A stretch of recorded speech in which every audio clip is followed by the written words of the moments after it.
विषय चल रहा है ईश्वर स्तुति, प्रार्थना और उपासना।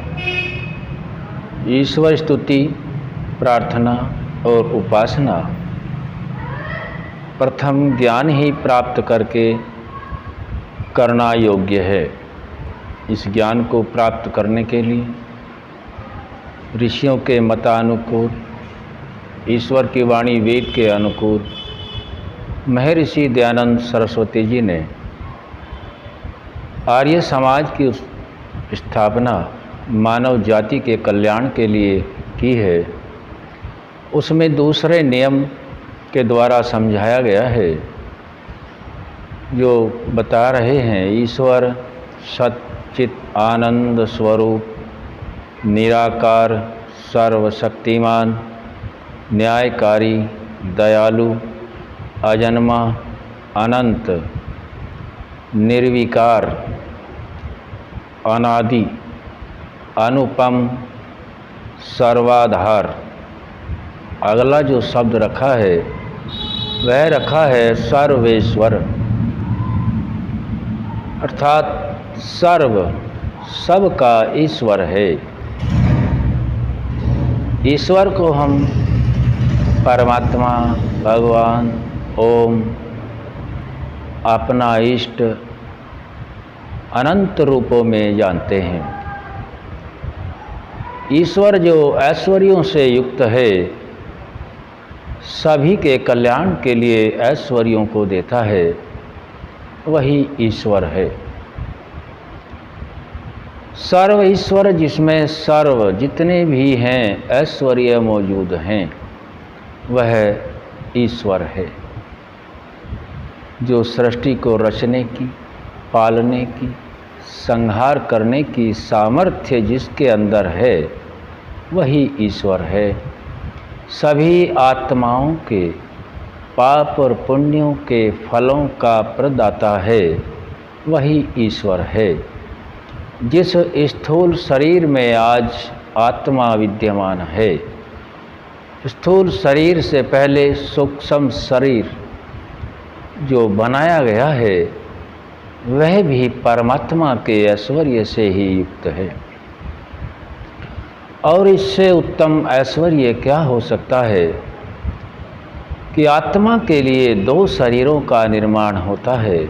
एक शरीर को हम सूक्ष्म शरीर कहते हैं, जिससे हमारी आंतरिक उन्नति होती है।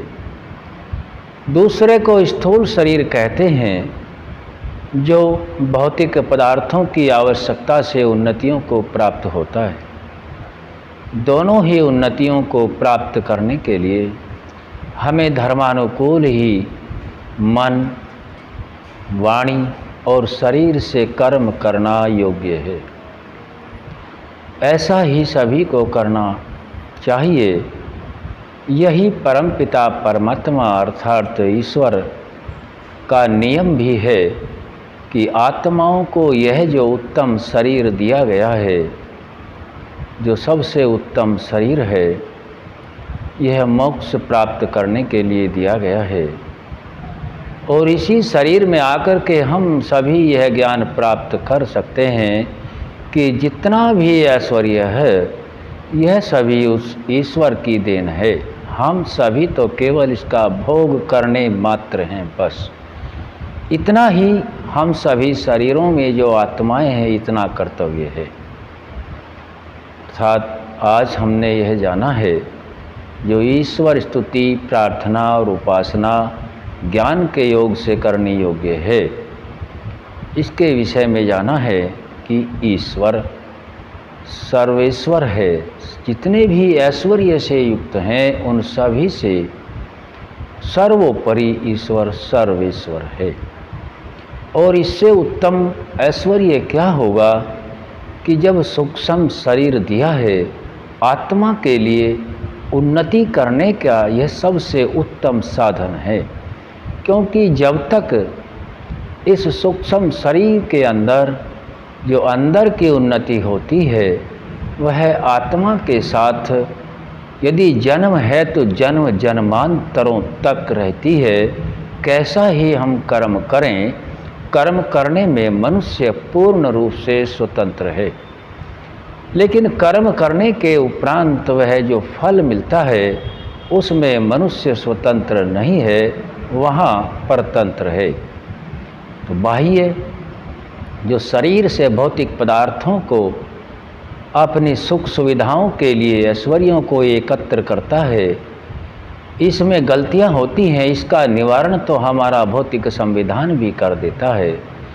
लेकिन यदि आंतरिक त्रुटियां हैं तो उनको परमात्मा की व्यवस्था से आत्मा को भुगतना ही होगा। वह आंतरिक उन्नति करने की जो प्रेरणा है ईश्वर की वाणी वेद और ऋषियों के मतानुकूल ही हो सकती है, जहाँ से पूर्ण शांति, पूर्ण सुख समृद्धि प्राप्त होती है। और बाह्य जितने भी सुख हैं इनमें पूर्ण सुख नहीं है। सुख तो इनमें है और यह आवश्यक भी हैं, लेकिन पूर्ण सुख नहीं है।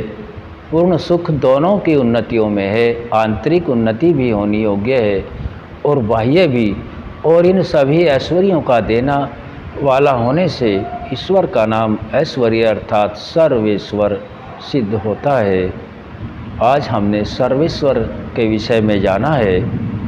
ओम शम।